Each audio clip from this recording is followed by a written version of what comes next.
On this episode of China Unscripted, China's hostage diplomacy, why foreign citizens are at risk, and what other countries need to do to stop it.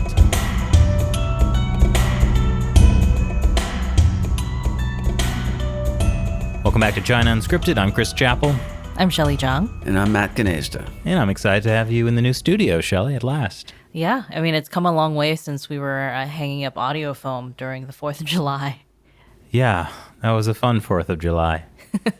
Yeah. Well, it's good that you're here because last time it was just like me and Chris in our suits looked like sportscasters. Well, I mean, I sent you guys some patter that I think you guys should do at some point, just for fun. Basketball, gimme the ball because I'm gonna dunk it. All right, I hope everyone watching understands that reference. Otherwise, Matt will be kind of spastic. I guess, you should check out that SNL episode. It's an SNL sketch. Hey, so on that wonderful note, let's talk about forced confession and hostages. Yeah. It's definitely going to be a interesting and fun episode. You should listen to it all.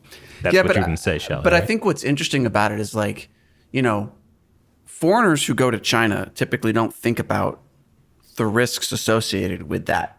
But in fact, foreigners are, the idea that foreigners can be used as hostages, just like arbitrarily, like it's kind of nuts. Yeah, they call it hostage diplomacy. China is engaged in hostage diplomacy. I just want to say that the foreigners are just finally experiencing what Chinese people have been experiencing all along. Well, but now it matters because it's happening to us, Shelley. Okay. I don't know what's unclear. There was a case that came out last summer about 2 U.S. citizens who were Chinese Americans, and they were being held hostage in China. Like, they weren't detained, but they weren't allowed to leave the country because the Chinese government wanted their father. Mm-hmm. That they had no contact. They were estranged. They were estranged, but their dad had committed some crimes. I think it was embezzlement and probably some kind of corruption-related stuff. And he was outside the country, so the kids went back to China to visit their relatives or something, and were basically not allowed to leave after that. And at least one of them was a teenager. So yeah, basically no one is safe. Well, yeah, and there's cases like Gui Minghai, who's like a Swedish citizen of Chinese ethnicity, who was a bookseller in Hong Kong. And political books, books about the secret war between Xi Jinping and all that struggle, all that kind of stuff. And he was kidnapped while in Thailand and smuggled back to mainland China, and is still there in prison. Yeah. Yep. Well, speaking of Swedish citizens. Yes, Matt. Speaking of Swedish citizens. Oh, I get it. Joining us today is Peter Dahlin, Director of Safeguard Defenders, who in 2016 was arrested and forced to make a televised confession in China. Peter, thanks for joining us. Sure, no problem at all. So I think let's just begin, tell the listeners about your story. Why were you in China? Well, I've been in China for... I was coming up just on 10 years by the time I was detained by the Ministry of State Security. And I spent those 10 years running a small NGO providing support to China's beleaguered rights defense lawyer community, providing a lot of training, financial support, and that type of activities. So I've been involved in these issues pretty much ever since I landed in China back in 2007. So... I mean, yeah, you were there doing that for 10 years. Did you have any sense, did you think there was a risk at the beginning, or was there any sense that at some point you crossed like an invisible red line? We crossed a lot of red lines. That's sort of one of the problems. This kind of thing almost happened many, many times, yet it didn't happen, and you get a bit complacent. We've had a lot of run-ins with both the police in Beijing as well as around China's provinces, but also with the Ministry of State Security. Already back in 2013, they tried to plant a mole in our organization, specifically to spy and record on the activities of me. I think your cat is beginning to join in. Yeah, give me 1 minute. I'm going to give him some really good food, and that will keep him quiet for a while. Okay. Same thing with me. Speaking of, Shelley, can you get me some food? Good food. Good food, yeah. Good cat food? Whatever. Hey, maybe this means I have time to get a coffee.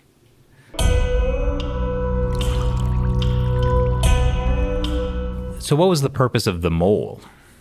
Well, the Ministry of State Security has a special branch that monitors any Chinese that goes abroad to study and then returns to China. And we hired a young lawyer who had just returned from Britain to do some work for us. And because he or she was at the time, of course, being monitored by the MSS, they tracked that back to us quite quickly and decided to use a combination of sticks and carrots to try to get him or her to basically be a mole, to supply information, to integrate him or herself into the organization and supply any information specifically about me and another foreigner, U.S. citizen Michael Castor, and our activities. So it was simply an attempt to get better information about what we were doing. Well, I'm curious, what kind of information were they looking for? Because you were working really to help strengthen China's rule of law, and that's something Xi Jinping has talked about. True. The problem, I guess, is from the position of the party is that we work to strengthen the enforcement of China's laws. And of course, as Chinese lawyers will often joke with you, the best way to get thrown in prison in China is not by breaking the law, but by following the law. Obviously, the thought behind the law is to be applied very selectively. So they do have a problem with our work. They also had certain misconceptions about our work that I guess made them interested. Working in this field, you do tend to meet certain people and you get sort of associated with certain people, even if you do not work with them. And of course, one person will lead to another person and so forth, and you get sort of stuck in a net. So you will become a person of interest no matter what. That's sort of, the essence of a paranoid police state. That they would assume that you're working with the CIA or something like that? Well, we've had connections in the past with people that had received funding from certain American institutes that had been cracked down upon. And of course, that tends to raise the risk levels in the eyes of the Chinese police. But I think in general, they were just casting a very wide net at the time. We did have a lot of our partners detained by police here and there. We had training sessions raided and stopped, but it was very rare for them to target the organization as such. It tended to be against individual activities or individual local partners. So I think we just sort of got caught in a very wide net without it being intentional as such. So was this related to the general kind of crackdown on NGOs that were happening at the time? I think so. I mean, up until recently, these crackdowns have been sort of cyclical in nature. And back in those days, this was just after Xi Jinping started ascending power, they did become a lot tougher on NGOs in general and civil society in general. This was about the same time that they forbade the use of the expression civil society in Chinese, forcing everyone to call it public society instead. So I think it was just a matter of being part of that sort of cycle of a harshening environment. So this was, again, a long time ago, many years before the drama that then became known started, of course. This was back in 2013. So why don't you tell us a bit about what the process of the forced confession was like? Or, well, first tell us about when the Chinese authorities actually came for you. Well, at the very end of 2015, several of our partners had been in a state of disappearance for about half a year. Many of the lawyers involved in the so-called 709 crackdown, which started that summer. Later that autumn, some people that we've used to work with got caught trying to smuggle the son of Wang Yu, one of the high-profile targets in that crackdown, out of China. So we spent a period with more and more people being detained or disappearing. And just before Christmas, other people started being brought in for questioning by the police for so-called T-shats, but it would be with higher and higher level police, which is always an indicator that something is going on. And for the first time, my name started being thrown around in some of these tea sessions. So we knew that. Sorry to interrupt you. I have to ask this. When you get invited to tea by Chinese authorities, is there any tea actually involved? That's a very good question. There is actually sometimes some tea involved, a very bland green tea, but not necessarily any tea involved for sure. It's called a euphemism for a reason. So we knew that a lot of things were going on, and I was actually planning on leaving China for a while as we were sort of looking at how this was going to play out. And this was also not long after my fellow Swede, Gui Minhai, had been kidnapped in Thailand. So there was a bit going on with that as well. So we did know, especially for the last 2 weeks before the operation against us, that something was happening, something was coming, and we were taking steps to prepare for it. And then, of course, on late evening, January 3rd, a few hours before I was supposed to head to the airport, my house was raided by somewhere around 20 agents of the Ministry of State Security, armed with several cameramen. One of the main streets of Beijing was entirely closed off just to be able to take me and my girlfriend away after this raid. And at the same time, other colleagues in Beijing, but also in other provinces, were taken and then sent to Beijing to be handled to the MSS as well. Wow, so this was so it wasn't even the local police, the local public security bureau, it was the MSS. Yes. I had very little interaction with the Chinese police. This was all in the hands of the Ministry of State Security. Well, at least congratulations on being such a high-profile target. Well, what is the difference for people listening between just your average Chinese police and the Ministry of State Security? Well, the Ministry of State Security is more or less the combination of, for an American audience, the FBI and the CIA rolled into one. They handle both that sounds friendly. Domestic and international intelligence, counter-espionage, etc. But they also often serve as sort of a federal police type when it comes to more serious cases, especially those concerning national security issues, which our case did. And it's usually the MSS that is brought in to deal with people like myself, like the two Canadians, Michael Kovrig and Michael Spavor, etc. I definitely think we'll talk about those guys more a bit later. But so tell us what happens. You are detained, and how do you get to the point where you are making a forced confession on Chinese state-run television? Well, I was detained for about 3 weeks, 3.5 weeks before that recording happened. And I wasn't actually so much detained as I was kept in something called residential surveillance at a designated location, or RSDL, which is a special form of detaining someone at a secret location outside of normal judicial facilities, where you're kept for usually and often up to 6 months. And this happens before you're arrested. So you'll have no access to a lawyer. Your whereabouts will be kept secret from your family, from your government, and it will be in an unmarked facility. It must be by law in an unmarked, non-judicial case handling facilities. So basically secret prisons. So this is like a black jail. Is that the same thing? Pretty much. You must also by law be kept in solitary confinement during this period. So this is a luxury tool of the Chinese police or the MSS for dealing with complicated investigations, as they have complete and total power over you. There is no appeal system. There's no court order needed. You're basically in their hand at an unknown location for many times 6 months. How did you fill the time? Well, they keep you, the rooms they keep you in, and I'm pretty sure that Michael Kovrig was actually in one of the rooms that I was in, is designed for minimum stimulation. It's sort of grayish. It's suicide padded. The lights are on 24/7. There's no real, sunlight or anything like that. So it's obviously intended to sort of fry your brain, and according to UN standards, it does. It's usually classified as if you kept in solitary confinement under those conditions for more than 2 weeks, it classifies as torture. And after experiencing it, I can sort of understand.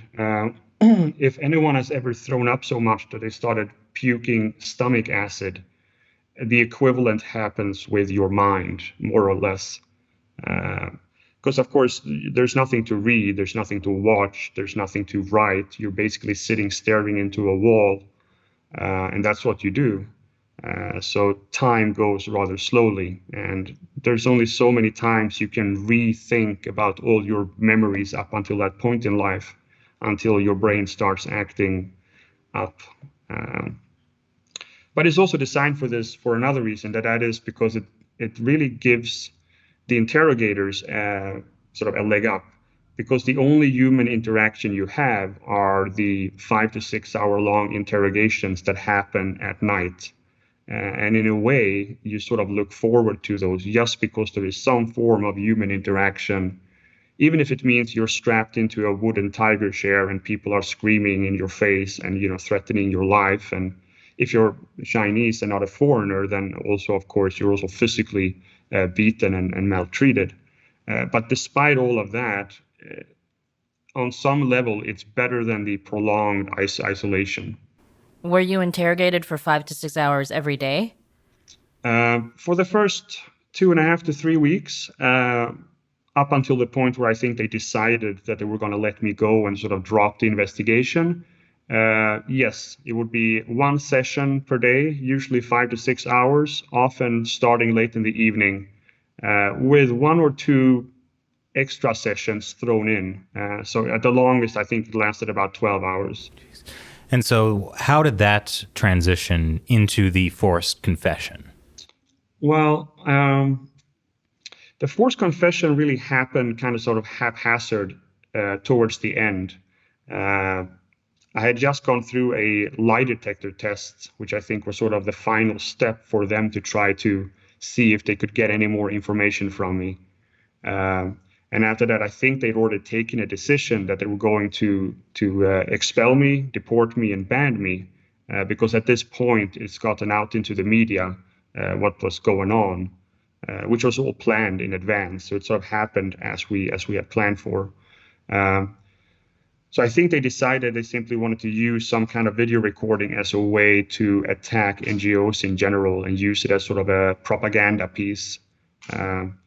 But what's interesting is that I was never told, and having interviewed a great many victims of these forced confessions, this is quite standard, that people are not told that this is for public consumption. Almost every single time they will tell you that this is for their higher ups or this is for some judge, etc., to show that you're cooperating. It's in addition to the constant self-criticisms that they ask you to write. So they never actually acknowledged that this was for TV, that this was for the public, although I could, of course, figure it out quite early when I read the script that they had prepared for me. What was in the script?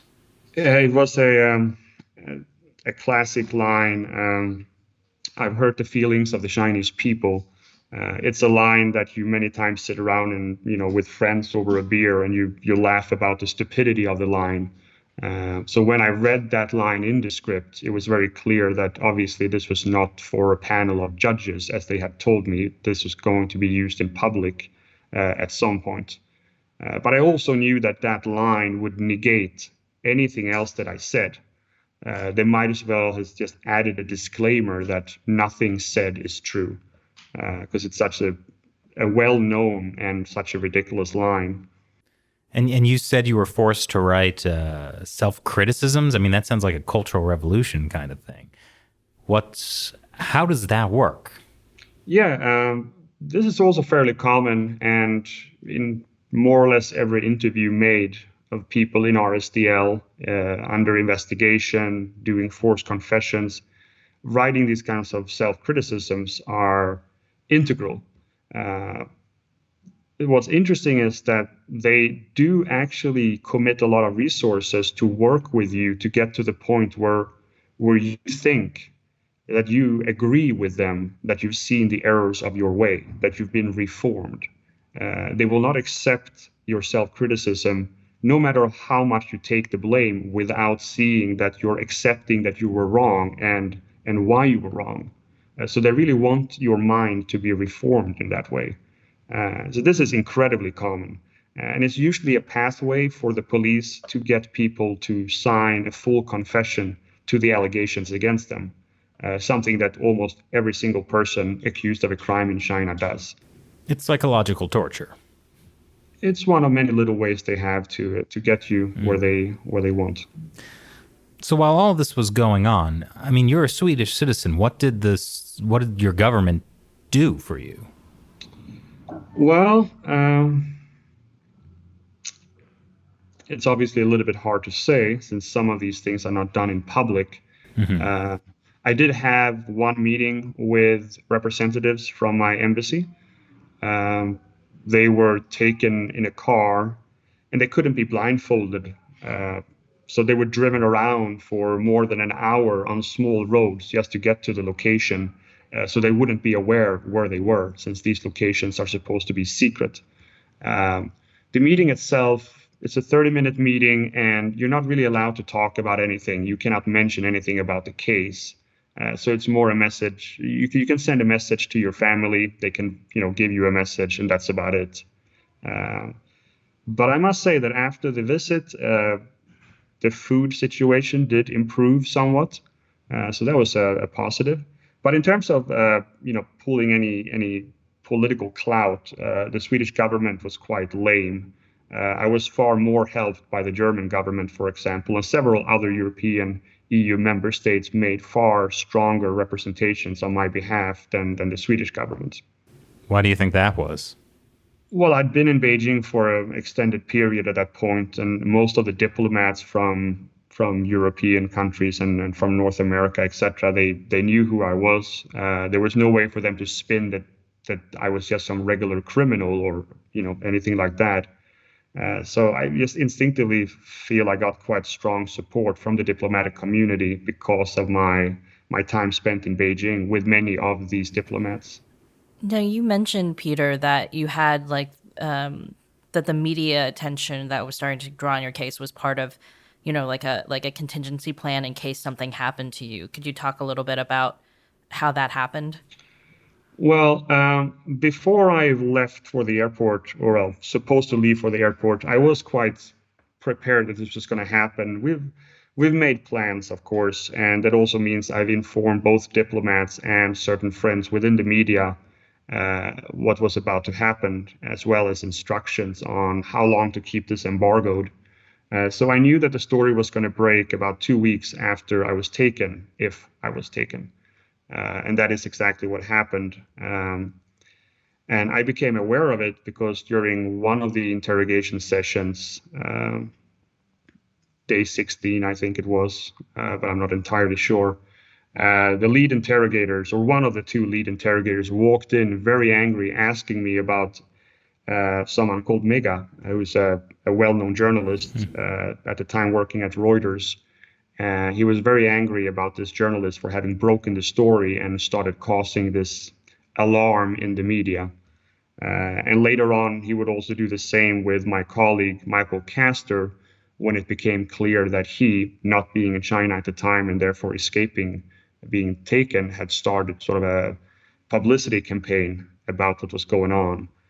So I could sort of read a little bit at what was going on just from their reactions and their questioning. But besides that, I knew nothing.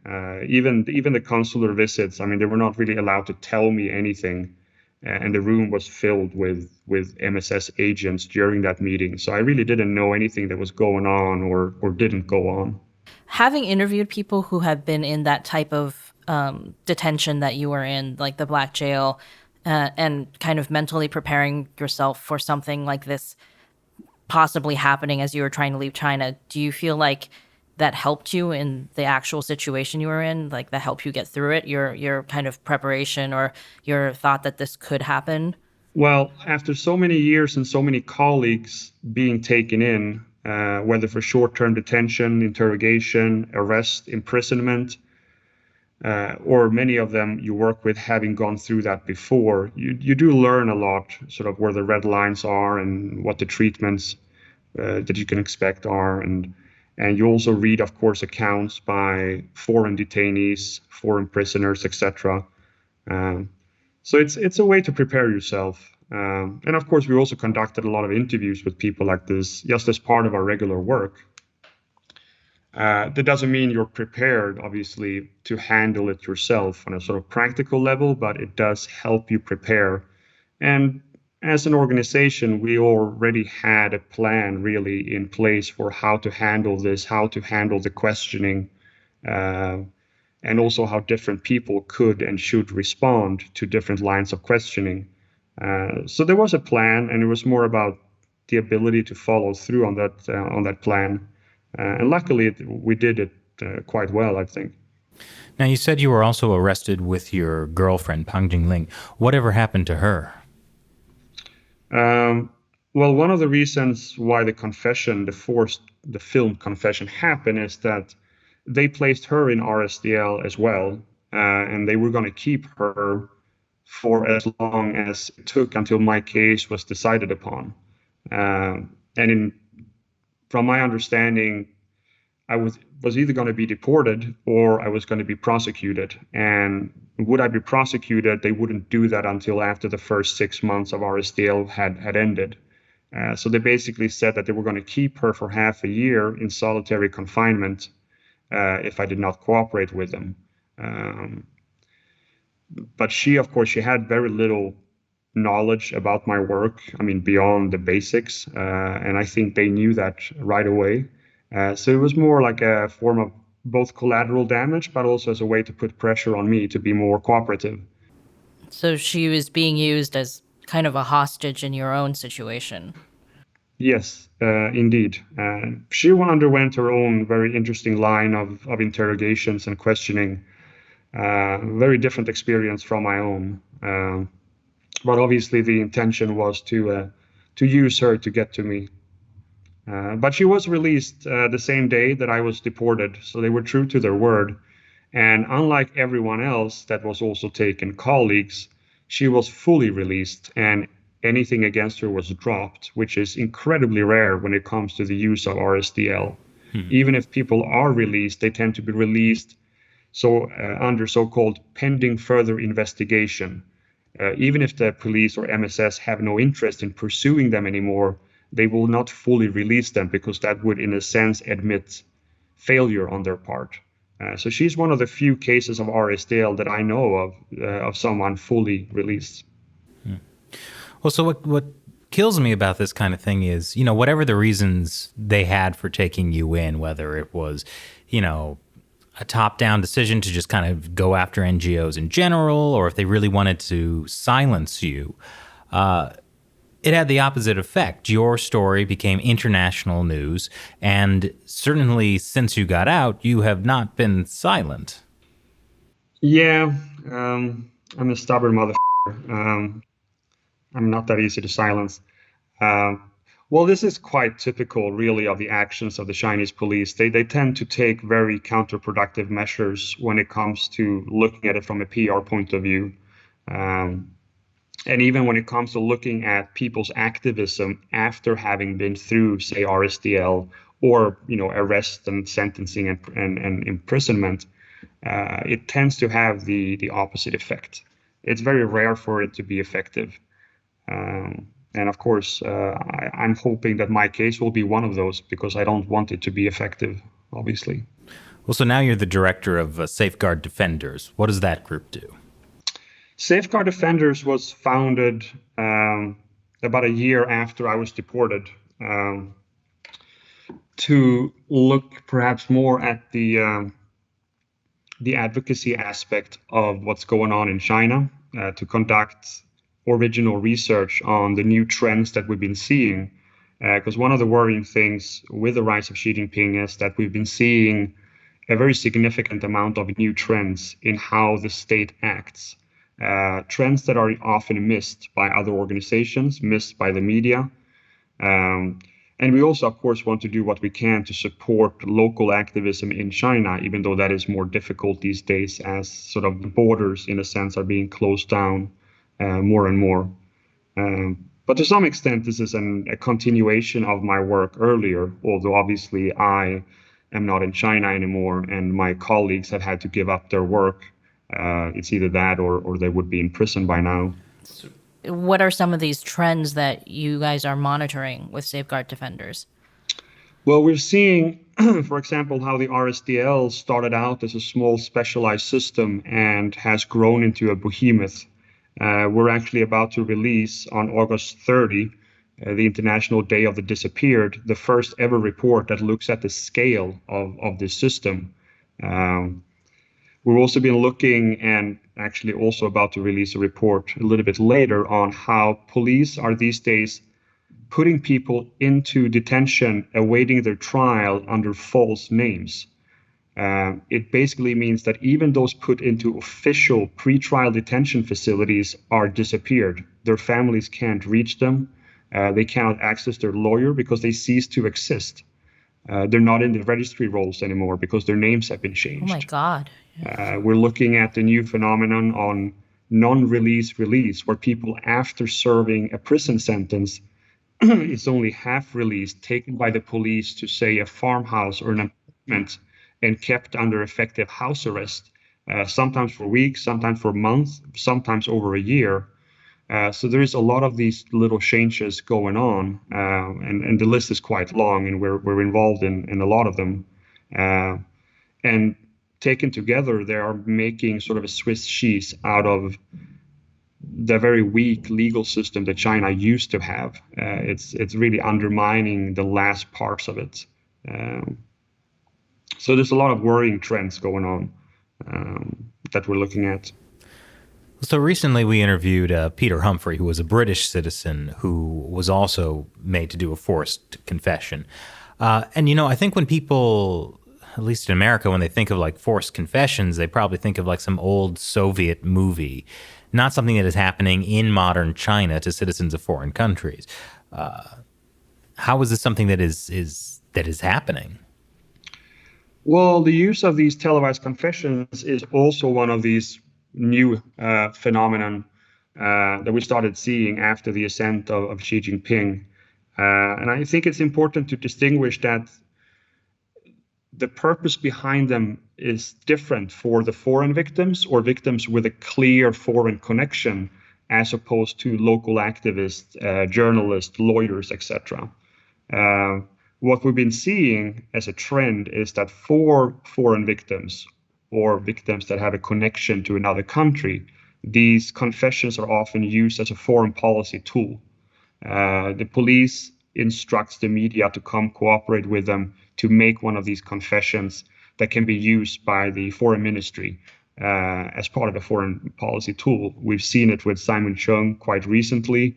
We've seen it with Swedish Gui Minhai, of course. And if things get worse, we might see it with Michael Kovrig or Michael Spavor for Canada as well. How are they used as a foreign policy tool? Is it just another way to show that these citizens are vulnerable? I think for domestic victims, these confessions were actually quite effective in the beginning. I think a large audience would believe them. Even though when it comes to the confessions from political cases, lawyers and journalists, no one ever confesses to any specific act. In fact, that's the last thing that they want you to do. You're not allowed to talk about what you've actually done. It's more, in general, admitting to being a bad person, being a bad role model, and praising the police for handling everything in accordance with laws and regulation. But it does tear down these people, because the people that are targeted domestically tend to be leaders within their communities. It could be the blogging community, it could be journalism community, it could be the legal community.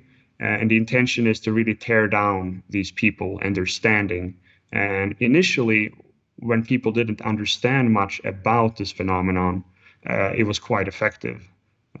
That's one of the reasons we released a report on this a few years back in 2018, scripted and staged, where we interviewed a lot of victims to look at, how these things actually happen, and released that report in Chinese to allow these communities to see how these are actually done, why they're done, and to realize that in most of the cases, these people have even resisted making these kind of confessions even after physical torture, but they tend to relent when police then go after their family members, their children, their siblings, etc.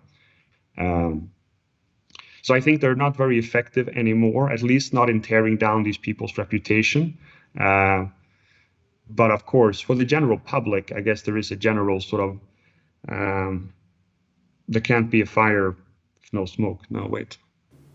If No there's smoke smoke, without a there, fire? yeah. If there, Whichever one of those two expressions is correct, that's the one. Yeah. So why don't they want people to confess to a specific thing? Well, the confessions for non-political crimes, murderers, drug dealers, are always very specific. They always confess to having done action A. When it comes to these more political cases, which are the vast majority, it's very dangerous for the government to allow these people a platform. And the last thing they want is for them to admit, because the actions themselves are usually quite harmless. Having represented someone in a court case, having exposed corruption from a local party boss, having provided trainings to lawyers, in my case, the government doesn't want you to be able to say that on national TV. They don't want you to be able to say that on any platform anywhere, because it will make people think, oh, well, isn't that a good thing? So instead, all of these confessions become very, very unfocused and sort of very vague. And it's more just about making sure that the police is praised for how well they're handling the case and that you're a bad person. Even though, again, you don't have to say why you're a bad person. You just are. Well, I mean, but you hurt the feelings of 1.4 billion Chinese people.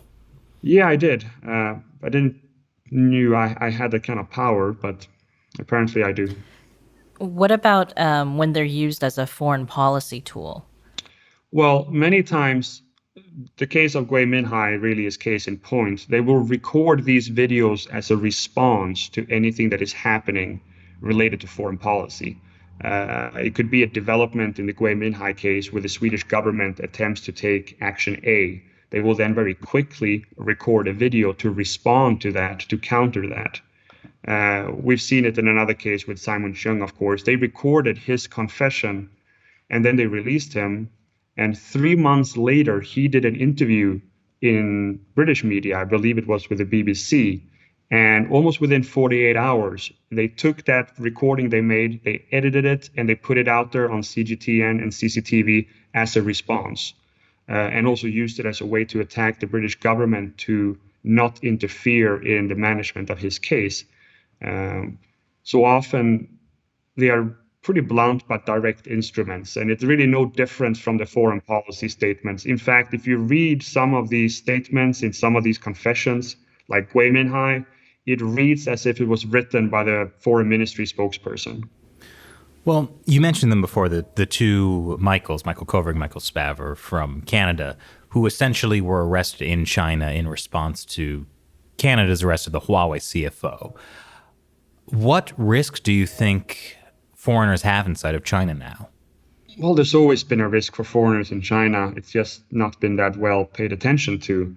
But certainly the risk has escalated dramatically, especially over the last 2 years, I would say. The two Canadian Michaels are, of course, the most famous cases, but we've seen numerous cases concerning many other countries, Japan, Australia, the UK. There's Americans as well. So this is not, the Michael case stands out, but it's not unique in any way. People are talking more about China's hostage diplomacy, and I do think that we're beginning to see, sort of a set of policy tools forming around the idea of just arbitrarily detaining any hostile country citizens as a foreign policy tool. And what can foreign countries really do? I mean, the Michaels have been in detention for over a year now, I think. Yeah, a bit more than that. I think it's coming up on a year and a half. I believe Almost 2 years now. they were both taken in December, right? Well, both Michaels spent 6 months in RSDL before being formally arrested. And we can see that the development in their case in terms of legal steps taken, their arrest, the indictment, etc., has corresponded almost identically with what's happening with the Meng case in Canada. So, I mean, they're not even pretending that the cases are not related anymore. So Canada is obviously in a very difficult situation right now, that's for sure. Couldn't Canada just get Meng Wanzhou to make a forced confession for what she did for Huawei? I guess they could, but I guess the difficulty for a country like Canada is that they do claim to be a rules-based country, a rule of law-based country. I mean, the easiest way for the Canadian government would be to simply release Meng and not have her extradited to the US. And that really is what China wants to happen here. They don't really care that much about her as an individual. She is not that important. But they're exerting this kind of pressure to make Canada act against its own interests, to undermine its own values, to become, in a sense, like a modern-day vassal. They want Canada to submit because Canada is one step up the food chain. They start with smaller countries and they are working their way up. And Canada is a mid-sized country. And this is very important for Xi Jinping, obviously, as he works his way up the ladder. So you think the goal is to be able to exert this kind of pressure on the United States, for instance? Oh, certainly. That's the end goal. There's no other goal, really. They're just moving their way up. And they see how different countries react. There are actually small countries that have reacted very strongly to this, and it's worked quite well. But then, of course, we also have Western countries that are so economically entangled that they tend to act rather feebly. And we think that will somehow buy us a bargaining chip. The problem is, and this is especially true with Sweden, is that the concept of leverage is based on the idea that the other side believe that you could possibly do something. Not necessarily that you will do something, but at least that you're willing to consider it. And the way that the Swedish and the Canadian government has behaved has shown the Chinese side that they are not willing to take any step, really. Which means that they lose any leverage they may have. So it's sort of self-defeating in how they act. Because China is not going to take steps to improve the situation without getting what they want. Playing nice is not going to work. That's not how interactions with a bully works, and it's not how interactions with China works. What are some of the smaller countries that you mentioned that have had a stronger reaction? Well, I think the smallest one I can think of right now would be Burundi, actually. But if you're looking closer to Asia, you look at Vietnam, you look at, to some extent, South Korea. They've reacted fairly strongly, and I think they've gained a significant amount of respect in China, in Chinese policy circles. And I think the relations and the idea of what China may do in the future to them has been altered by the fact that they've given fairly strong responses to transgressions from China. This is a country that is looking to break glass ceilings to see what happens. And when nothing really happens, of course, they move on to the next glass ceiling. And they also, of course, look at this from a country-to-country basis. We're also seeing fairly strong actions coming out of the Czech Republic recently, which is very encouraging. And I do think that, again, within a policy circle, they do have a sense of respect to this, that they are not bullied so easily. As I said, playing nice on China's term will not get you what you want, even though that's usually the thinking in Western capitals. So you think ultimately China would like to be able to hold Americans hostage? Oh, for sure, for sure. And the only way to stop that is with a tough stance against the Chinese Communist Party. Well, you have to look at China. I mean, countries are not that different from people, really. Obviously, it's more complex, but China is an ascending nation that is acting more or less like a bully. We've seen this happen many times before, going back some 80, 90 years to China's neighbor, Japan, and standing flat-footed and then not responding to that kind of bullish behavior will only encourage more of it, not less. There has to be a cost involved in this. Obviously, the intention needs to be that their behavior stops and these countries can actually cooperate on equal terms and, to equal benefit. But for now, when one side can behave in such a bullish behavior without consequences, it's just, encouraging more of that behavior. With some of the steps that the U.S. government has been taking lately, sanctioning Chinese officials, and even things like the possible ban of TikTok and WeChat, some people have been saying, well, maybe this puts U.S. citizens in China more at risk. Do you think that is a risk? Well, that really cuts to the core of the issue. I mean, the international system as it is right now, flawed and everything, is based on the idea of reciprocity. Reciprocity is even built into the World Trade Organization, sort of an essential building block. It is the reason why Germany doesn't just ban the sales of Japanese cars in Germany, which would short-term be a brilliant, strategy. The problem is that with China, we have never applied reciprocity. We've given them more or less free access on almost every level without expecting equal return access. And it really is the underlying problem with Western interactions with China, and not just Western, but primarily Western interactions with China. And it's led us to this point. I do think that the actions taken by the US administration is short-sighted and it's not principled enough. But I do think that the actions are necessary, for sure. It goes back to the idea that giving a bully everything they want will only encourage further behavior like that. And when it comes to the lack of reciprocity, is underlining this entirely. The U.S. cannot raise a 2% tariff against European countries without every single European country screaming for reciprocity and then applying it. And that is, of course, the reason why we don't have an escalating tariff war. But when it comes to China, this more or less never happens. We do not make effective demands on equal access. We do not make effective demands for equal respect. And not doing that is going to undermine our position, of course. Well, thank you so much for joining us today, Peter. If somebody listening wanted to know more about you or Safeguard Defenders, where should they go?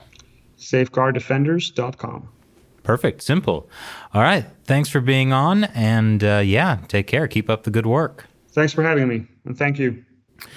So do you think we should go to China anytime soon, guys? We can't even go to Hong Kong, Chris. Oh, that's right. And I mean, nobody can go to China right now, or Hong Kong, actually. I feel like the coronavirus would not be the biggest danger for us to go to China right now. No. They don't want other people coming into China. It wouldn't be possible, even everything else aside. Right. The coronavirus aside, and also our political views aside, we can't go to China. No. Our political views aside, we can't go to China because of the coronavirus. Right. That's what I was trying to... But no, you weren't. The risk is not to us getting the coronavirus. That's not... Okay. That's not... Wait, you're not saying that the Chinese Communist Party wants to protect foreigners from the coronavirus? That's so... I'm saying that is not what is happening. Now, what about this, though? We go to China. We each are put in solitary confinement for 6 months. We come out of it absolutely jacked. Nonstop push-ups, squats, sit-ups. All right? I don't think that's going to work because did you hear his whole description of psychological torture and lights on 24/7 and Well, that's why you're squatting. Yeah, I think they might not allow you to do that. How can you stop a man from squatting? No, I mean okay, so what if you want to go in there and you know, You don't think they're going to let you keep up Like- your physical like- fitness routine? yeah, like I feel like they would send someone in to interfere with you, and then like anytime you try to do any kind of like self-improvement thing, they're going to just stop you or like punish you or torture you just for trying to do that. Okay, so I'm doing a push-up. Someone comes in and like tries to sit on me to stop me from doing a push-up. That just makes me stronger. Yeah, it also would make you stronger if they bash your head with a baton or shock you with a cattle prod. Well, then I just get to work on my fighting skills. It's perfect.